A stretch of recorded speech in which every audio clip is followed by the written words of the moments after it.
sports. Welcome to The Playbook, where we're talking sports, entertainment, and lifestyle. I'm your host, Mina SayWhat, and we're 100% digital, 100% live, and 100% real. Let's count them down.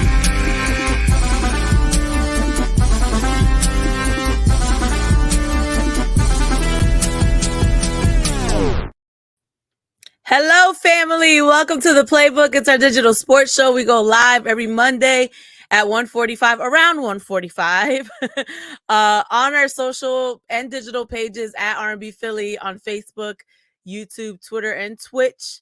Of course, I'm your host, Mina SayWhat. Every week, I bring a friend on the show. Terrell Thomas is here every other week, senior sports and entertainment editor for These Urban Times. Hey, T. Hello. Good afternoon. How are you today? Listen, I'm hanging in there. I am not the happiest camper because this past week, our Sixers were ousted from the playoffs, which is not the goal.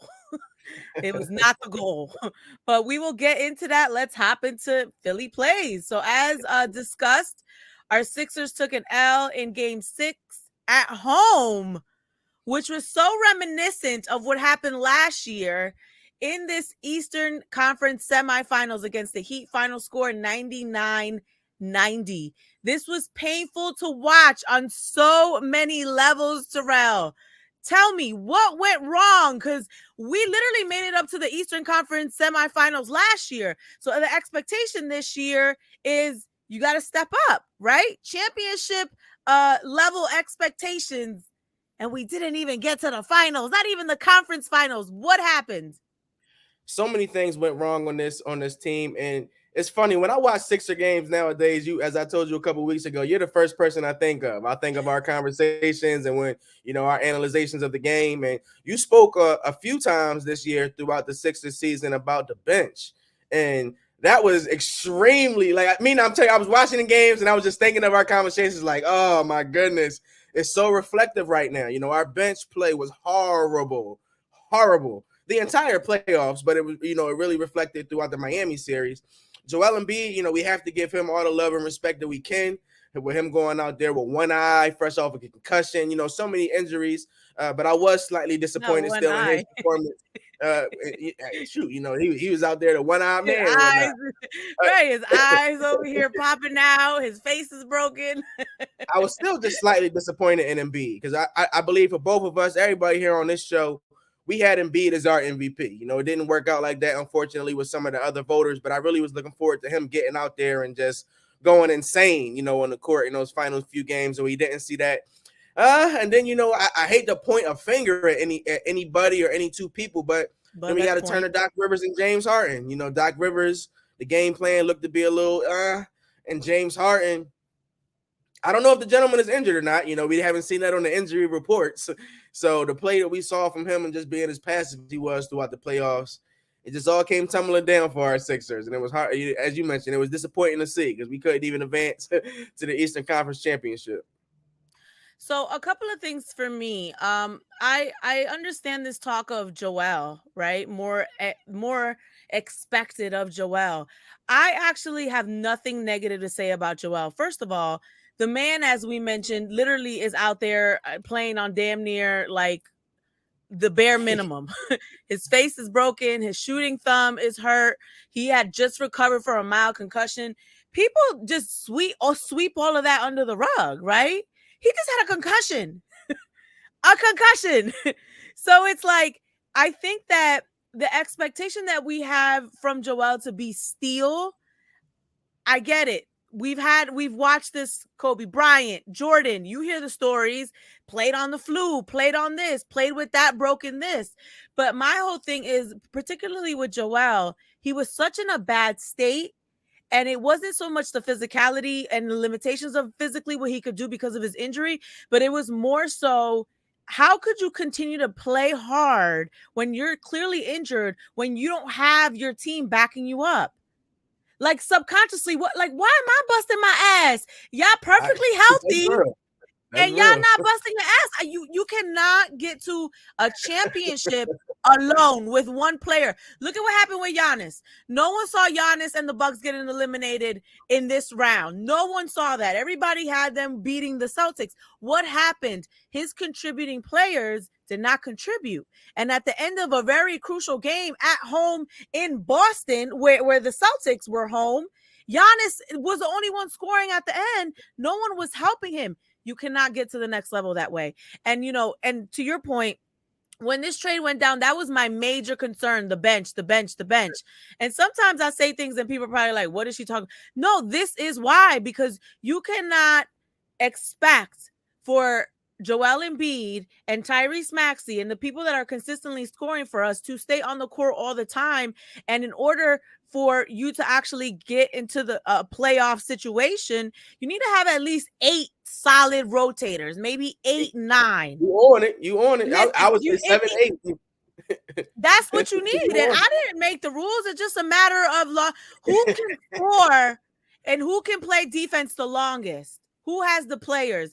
Miami, it's funny. A big conversation about Miami was the fact that they had so many undrafted players that were playing on a high level. That's what you need. You need those players off the bench that are going to keep you in the game when your starters are down or your playmakers are down. And we just didn't have that. And it was increasingly evident during this playoff run. And, we usually get something from George Niang. He came up dry. Tobias was doing amazing. I was really proud of Tobias. I was like, Tobias is balling. Disappeared in the past couple of games. Danny was not present last year. He disappeared in the playoffs. This year, Danny was coming with it. He got injured. So it's like, you just can't win a championship that way. And we know the story of James Harden. James didn't even shoot in the second half of that final game. So it's like, that was just what can you do? He doesn't have any help. Now, I wanted to talk about Doc Rivers, but let's get into James Harden since we did mention him, right? So is he returning next year? That is the conversation here, because thankfully he did not sign on. Remember in the beginning of the year, he had the deadline to sign on for next year and he didn't. And we were all like, oh my God, maybe he doesn't want to be here. Thank the Lord. Because that now gives us some options. Obviously, James Harden is not the James Harden that we remember from the Houston Rockets. That is very evident. That is very clear. Joel Embiid said it in post game. I think people were expecting James to be a little bit more of an offensive threat. Instead, he's been more of a facilitator. And that's kind of what his role has turned into. Doc Rivers has said the same thing. But is James Harden returning next year? There's a hefty price tag on him. Next year, there's at least a base of $47 million, and he's eligible for $223 million. What do you think happens here, Terrell? When you throw those numbers out there, I would believe James Harden is going to opt back in. It just makes all the sense in the world. That's almost $50 million right there. I don't necessarily see him leaving it on the table. And I've just been hoping as a Sixers fan and a Philadelphia lover, I've been hoping that James Harden's been hurt and they just swept that under the rug, to use one of your terms, and they just didn't want to disclose that this season. And hopefully somehow we get another version of James, because I don't see him going anywhere. I don't see a sign and trade option happening. I think they'll have to find a way to make it work. And just the decline in which we saw from James Harden, just to say from the postseason last year to now, for a player of that talent, I know we haven't seen much from him in the postseason as far as his resume is concerned. I don't want to believe that is who he is now. I just have to believe that he had some type of injury and something like that has went down. So I do believe we'll see him again in the Sixers uniform next season, and just hopefully we'll see a different version, maybe a healthier version of James Harden, and a version of James Harden where him and Joel are really able to form some type of kinship or chemistry on the court, being as though they really didn't have a whole season to play together on the same team this year. That's what James was saying. I mean, he got traded, they've only had a couple of months to kind of work out the kinks, and it's like, how much can you really get done in a couple of months? But I think the thing here is, it is clear that James Harden is not going to be a solid number 2 to Joel in the way that we thought, right? So it's like, there are moves that are going to have to be made in this offseason to clear up some cap space, to bring in 2s and 3s that are consistent, period. You know, I think that's the biggest thing with Joel. You know, everybody wants to put it on Joel, but he can't do it by himself. And, you know, obviously with the physical limitations he had in the postseason, and then obviously the mental limitations of him not even being named the MVP when he literally has been busting his booty all year. He had COVID. He had to deal with Ben Simmons, changes in the roster. He broke his face, his thumb, his concussion. It's like he's literally battling like a warrior, and it's just not enough. Like there's not enough that he can do, you know? So it's like we have to get a consistent 2 or 3, and I'm talking about a scorer, right? We have to. We haven't given him that. Ben was supposed to be his consistent 2. That didn't work out. James Harden is supposed to be his consistent 2. The man didn't even take a shot in the second half of the final game. It's like you have to give him a consistent 2 or 3. So I think James Harden in that whole situation is very much contingent on who else we can get, what's on the market, who's valued at what. I think that's what it's going to come down to. And if you can get a better player for, you know, instead of James Harden for cheaper, you know, I would do it in a heartbeat. I don't know if he stays or not. I just know that this team is not a good team the way that's been constructed. And Daryl Morey has tried to get Joel Embiid and Doc Rivers some help, and it's not there. The moves that all he can do is try, right? You tried, you made this deal, and now it's still not there. We're at the same place we were last year, the same exact place. So something needs to change. Danny Green is injured. An MRI confirmed that the veteran suffered tears in his ACL and LCL in his left knee. I believe he's 35 years old. Do you know how old Danny Green is? Yeah. How age? Let me Google that. 34 years old. Again, there's some major changes that have to happen, and it's going to involve Danny Green, Tobias Harris, and James Harden, because we need fresh blood to help Joel. Now, Jimmy Butler, very surprising. Not surprising to me, but surprising to the world. After we lost to them, him and Joel had an embrace. It was so brotherly lovish. We loved it. And this is what Jimmy had to say after his team swept the Sixers. You mentioned the other day that you wanted to win this one so you can have something over Joel Embiid. You just spoke to him. What was that message to him? That I love him. I'm proud of him. Yes. I still wish I was on his team. I definitely love the Miami Heat, though, man. I'm glad that I'm here, but I got so much respect and love for Joel Embiid. When we got rid of him, didn't I say we shouldn't have got rid of him? Insult the injury right there. He has the heart, which ironically is what this team needs. I don't care what anybody says. The team just didn't have heart this year in the postseason against Miami. How does that work? How does that happen?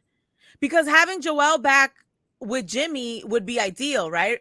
Remember, Joel had said in the past when Ben Simmons was saying that the whole team was constructed around Joel Embiid, and Joel came out and said, no, buddy. I wanted Jimmy Butler here, and they kept you. We should have never gotten rid of Jimmy. Remember that? That's when I was like, okay. Yep. Joel always wanted Jimmy, and Jimmy always wanted Joel. But can we do that with the cap space that we have, with the amount of money that Jimmy Butler has? Would he leave Miami? I mean, he's in the championship, the Eastern Conference Finals now. And how does he fit with James Harden? How does that work? Do you see this working in the future? Not in the next few seasons. I think Jimmy Butler will be in South Beach for a while. It was one of those things, though, as I was mumbling when you were talking, it was just insult to injury, because I think a lot of us true Philadelphians wanted to see Jimmy Butler stay in the Sixers uniform as well, because he just represents the city as far as that blue collar, hard working, go out there on offense and defense and get it done. And he did. Him and Joel, they gelled very, very well. So it was just insult to injury to hear him say that. And then, his quotes even further in the locker room as Tobias Harris over me, right. It didn't make our Sixers front office look smart at all. It didn't. Well, but you never know what the future may entail. But I don't see him coming here anytime in the next few years. Miami got him locked down for a while, and we see why. Jimmy's the one that got away. The one that's that one. The one that got away. Listen, on behalf of the fan base, Jimmy, I want to apologize for them not valuing you, because I valued you. I wanted you, Jimmy, but I don't make the decisions. Okay. Someone who does make decisions, Doc Rivers. There's been a lot of conversation about his part in all of this, right? We can talk about the players, we can talk about inconsistency, we can talk about James Harden, but Doc has really been under a microscope this post regular season regarding his coaching abilities in the playoffs. Recently, he's actually defended himself, giving different scenarios as to why certain teams and certain championship aspirations weren't fully materialized. But people were like, "Hey, Doc Rivers, we need to hold you accountable." Some people thought he would be fired if we did not get far this season. Now, on Friday, Daryl Morey, the president for the Sixers, made it very clear that Doc Rivers is returning as a coach. Do you think that is fair to have him come back, or is it kind of like another Ben situation where they're trying to remain optimistic, but it's just, it's not going to work out long term? Well, when I evaluated the situation, I'm always very critical of Doc Rivers. I'm not the biggest Doc Rivers fan, so I have to always kind of take that with a grain of salt in my evaluations. And after having some time to look at the season, I was not pleased with Doc Rivers' coaching scenarios and some of the ways in which he coached this team throughout the season. But to go back on what we spoke on at the beginning of the show, I don't think it's fair because of the roster. When we do look at Doc Rivers in the past, if we look at his resume in Boston or his resume with the Los Angeles Clippers, the roster wasn't as bare as it is, with our Sixers. So I do believe to really give him a fair chance, we do have to reshape this roster. So I can't, again, I'm not the biggest fan of Doc Rivers, but if I'm looking at it and I'm being fair to everything that's taking place, I do believe he has earned another chance. And we should get another chance to, again, see what he can do with Embiid and Harden, and then see what he can do with Embiid, Harden, and an improved roster. Yeah, I agree there. I mean, it's an unpopular decision. A lot of people wanted him gone. I've had some sports talk with some, sports writers and stuff since we lost. But my whole thing is, Doc Rivers, there's been times where I'm like, well, why didn't he call a timeout here? Or why did he keep this person in here? He should have took this person out. Why you keep letting Danny Green throw up bricks, or Tobias Harris throw up bricks? Why don't you get some young blood in there and see if they can give you some spark off the bench? There's been plenty of things that I have been like, why is he doing it this way? However, I am completely 100% on board with what you said. I said it in some other podcast. How much can you really blame him if he doesn't have the personnel? I mean, he was dealing with the Ben Simmons drama. And it's funny because I was talking to some sports guys like the day after we lost, and then they were like, Doc got to hold James Harden accountable. He got to coach him tough. I said, remember when the whole Ben Simmons thing happened and Doc went on and said, I don't think, Ben can lead a championship team, and really held him accountable? Look at what happened. Ben was like, oh, you threw me under the bus. I don't want to play no more. So it's like, Doc has to figure out how to motivate each player differently, right? So it's like he came off of having to deal with Ben Simmons. Now you have to figure out how you get James Harden to a place where he's contributing solidly, not even just as a facilitator, but also as a legitimate scorer, right? Give him some time. He's gotten the short end of the stick.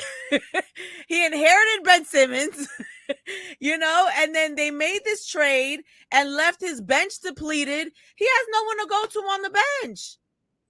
No, who's he going to go to? No one. Literally no one. That's real. No one. Like the one guy that consistently has been giving us energy off the bench has been who? George Niang came up short this off season in this playoff season. So it's like, he has to have players.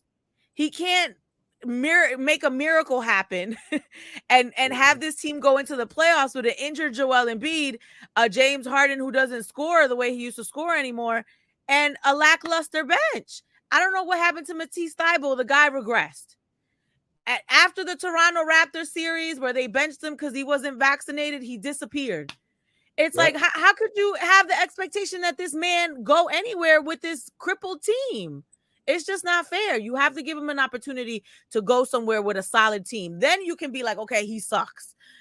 He sucks in the playoffs as a coach. But until you've given him the tools that he needs to succeed, you can't evaluate him. What's up? All right, let's look at the NBA Finals because no one saw this happening. No one saw the Eastern Conference Finals being the Miami Heat against the Celtics, and then the Western Conference Finals being the Warriors and the Dallas Mavericks. The Dallas Mavericks. No one saw this. Look, and when this happened, right, there was a whole bunch of game 7s this weekend. When this happened, I was tight because I don't know, Terrell, if you remember, but I'm like, okay, between the Bucks or the Celtics, I would much rather go up against the Celtics. I felt like we had a chance to actually get to the finals if we played the Celtics. Look at what happens. The Celtics somehow magically beat the Bucks, and it is not us playing them at all. Let's take a look real quickly at the schedules. So this is the Western schedule. It begins on Wednesday. These West games are hard for me to watch. I'll be in the bed. I'll be honest with you. And then the Eastern Conference game, the first one is tomorrow at 8:30. What are your predictions here? It's hard to predict this because no one saw these teams facing off. Yeah, it is I think that Eastern Conference battle is going to be great. I really think those are two great defensive teams in Boston and Miami. If I had to lean right now, I probably would go with Boston. Just I like Jason Tatum out there. I think they have a slightly deeper roster than Miami. Although Miami is extremely well coached, and we just know about that culture in which Pat Riley has established there. And then if we go to the Western Conference, I mean, I got to go with the Warriors. It's just I got to go with the Warriors. Although Luka has been so impressive throughout this postseason, but I think this will be the Warriors' chance to once again get an opportunity to advance to the NBA Finals and possibly win it all. So I think I would go with a Boston against the Warriors Finals if I had to pick today. How about you? I agree too. I think that's what I see happening. This is gonna sound like something like a hater would say, but I don't want Jimmy. I love you, Jimmy, but I don't want you to win a championship because then he's gonna be like, I don't need Joel. I won this championship. I need them to need each other so this trade can happen. If Jimmy doesn't go to the finals, he's going to be like, I need Joel. We need to make this happen, right? Because this will be the second year that he gets close, right? The second year that he gets that close and doesn't make it all the way. So the hater in me doesn't want Jimmy to win the whole thing so we can somehow get him. I'm not mad at that. Right. Real quickly, let's look at the Eagles schedule. We're running behind. Our first game is against the Lions on 9/11, which I hate. I hate that date. So sorry. Yes. What did I say? Go Birds. No, nothing. Oh, okay. And then our home game is against the Vikings on Monday Night Football on the 19th, September 19th at 8:30. All right. Let's go to plays this week. The Phils somewhat on a roll. Yes, even indeed. though the team has been a little crazy. This is what we're looking like. You and Sean watch more baseball than I. What are you seeing? Because I just feel like this team has been so very inconsistent. I mean, as you just said, they started the season off extremely inconsistent, but over the last 2 weeks or so, like they're beginning to really find their groove. The bats are going. I'm impressed with our Phillies. Finally over 500, although a loss last night to the Dodgers. They were 5-2 on the West Coast road trip, bringing it back home, as you see. I think they'll have a really good week. I would say maybe winning 4 out of 5 of those games. And then next week, the following week, next Monday, they come down here to Atlanta. So I'm looking forward to seeing the Phillies come down here and beat up on the Braves. But I think they're rolling. They're still on track as far as when they went to the series in 2008 and when they went in 1980. Those numbers are still looking pretty even. So I still see a World Series future in our Phillies fortunes and whatnot. Hopefully, because we can't count on the Sixers. So we need the Eagles or the Phils to come through. That is the Playbook, our digital sports show. I'm Mina SayWhat, Terrell Thomas. How could they find you? You can check me out here every other week, of course, joining Mina with these wonderful sports conversations. If I'm not here, you can check me out on theseurbantimes.com as well as Eldorado2452 on social media. All right. And next Monday, you and I, all of us, will be here around 1:45. And even if you don't get to watch it live, you can always check it out after the fact. R&B Philly on socials, rnbphilly.com and all of that. Okay. It's the Playbook. I'm Mina SayWhat. Talk to you next week. Thanks for watching The Playbook. I'm your host, Mina SayWhat, and you got something you want to talk about next week? You can always hit me up on social media at Mina SayWhat, and make sure you join us 1:45 next Monday on R&B Philly's Facebook, Twitter, YouTube, and Twitch. We'll see you then.